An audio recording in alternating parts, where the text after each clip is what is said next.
I'm now joined by a great friend, a former colleague in the House of Representatives, Congressman Frank Wolfe from the 10th District of Virginia. Frank, thanks for coming on the show. Pete, I'm glad to be with you. Thank you. Good. Let's talk a little bit about Benghazi. You've really been on a mission now for, the last 12 months to get to the bottom of Benghazi. You've got 172 of your colleagues who have said, hey, we believe it's time for a special committee to focus on this issue and get to the bottom. Frank, why do we need to do this? You've got all kinds of committees. You've got an intel committee. You've got an oversight committee. You've got a foreign relations committee. You've got armed services. Why do we need one more committee to go after this? Pete, let me begin by saying I'm glad to be with you. And frankly, you know as much about this as probably anybody in the country with your service as chairman of the Intel Committee. The reason is that we have 6 different committees looking at it, and all good people. I'm not criticizing any of them, but many of the hearings have been private.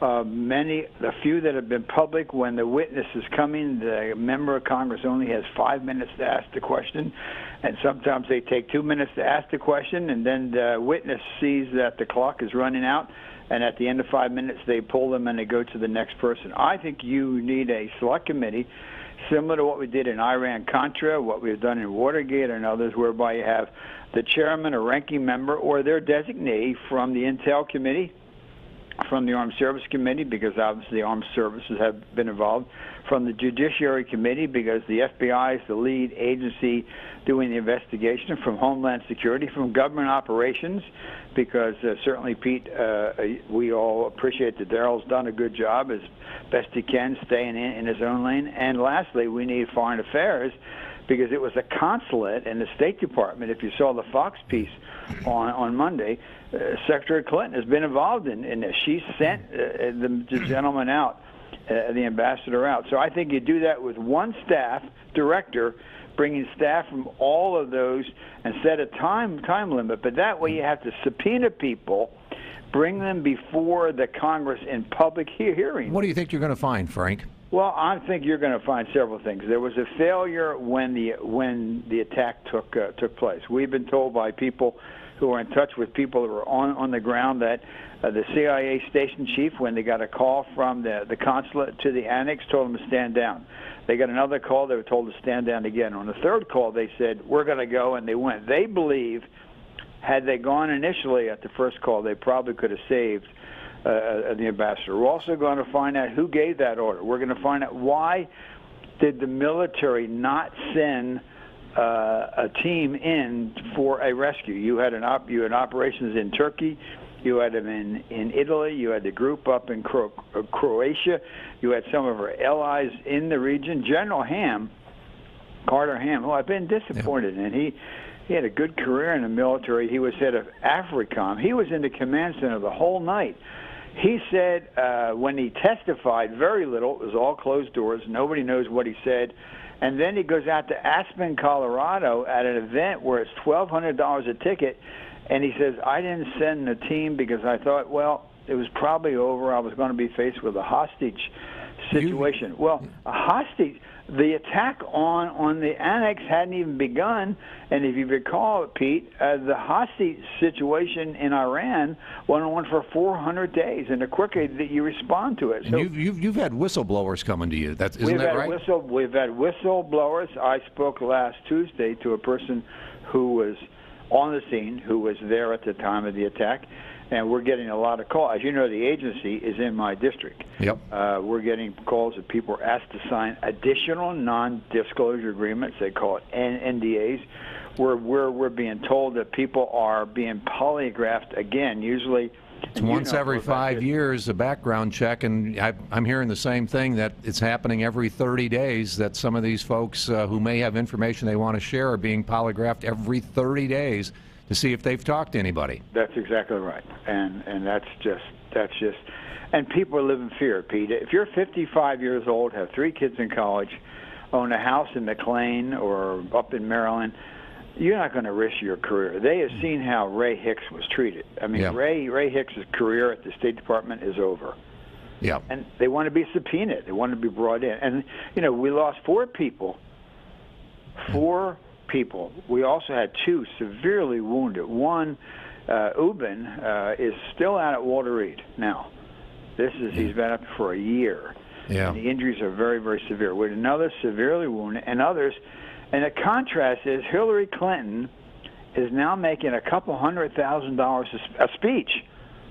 Not a year, but a speech. Yeah, but we may have our comments about Hillary and all of those types of things, but you're really doing this for the families, for those whistleblowers who are coming to you, who really believe the story's not being told, and that the American people need to know what happened, who made what decisions. Lots of questions about why do we have a huge CIA annex in Benghazi? What were they doing? Arms shipments to Syria. There's lots of questions out there. And I'll tell you, I give you a lot of credit. You've been going after this and getting to 172 co-sponsors. Pete, we actually picked up 2 more yesterday. We're Congratulations. At 174. We're at 174, and you saw Attorney General Mukasey, who was the judge in the first World Trade Center bombing with the blind sheikh. He sent a letter with a number of generals and admirals yesterday asking Speaker Boehner to set up the select committee, and then we had another group, Special Ops, the day before put out a report, and then Judicial Watch did a very good Frank, piece. what do you need to do to get over the top? What do you need to get to 218, at least in the House, to get this special committee going?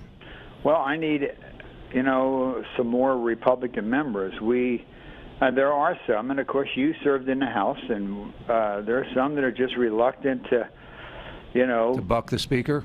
Right. You said it better. Buck the Speaker and buck the Chairman. That's right. It's always hard.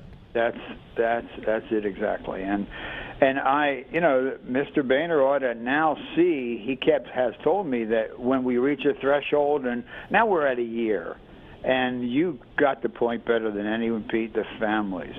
Ty Woods' dad's been by to see me. Ty Woods' wife's been by to see me. Doherty's family's been by to see me. Pat Smith, the wife of Sean Smith, has been by to see me. They don't have any answers. Yeah, and it all started out. I actually went to Israel shortly after the 9/11 attack in Benghazi, and I met with folks who were in Egypt earlier on that day on September 11 in 2012, and they said, and they were asked the question, why were there the riots in Egypt? And the State Department line and the administration line has been, the riots moved across northern Africa, and it was all about this video about Islam. And I talked to the people who were in the riots in Egypt, and someone asked one of the key Al-Qaeda leaders and said, why are all the protesters out here? And, is it about the video? And the guy looked at it, and I think this is on tape. And the answer was, what video? There was no video. It was September 11. And that became the narrative of this administration. I think that's what raised a lot of, questions with a lot of people in terms of exactly what are people hiding, what happened there, what happened before, what was maybe going to happen in the future, that raised that raised the administration's concerns, that said we need to bury this. And you've been working hard to get this whole thing uncovered.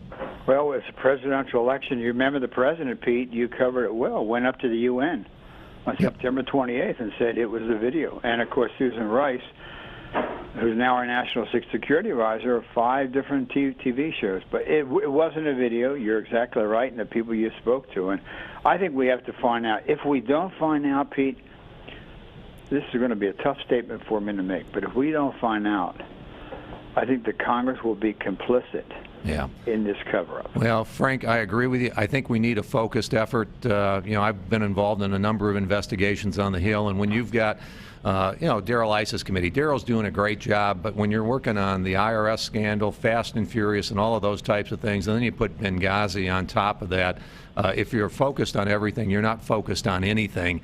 Now's really the time to focus on Benghazi. I'll tell you, I wish you all the success in the world. I look forward to seeing how I can help you make that happen. Frank, thanks for being with us today. Hey, Pete. Thanks, Pete. God bless you. Bye now. Thank you. Bye. This is Congressman Pete Hoekstra and Congressman Wolfe. Thank you.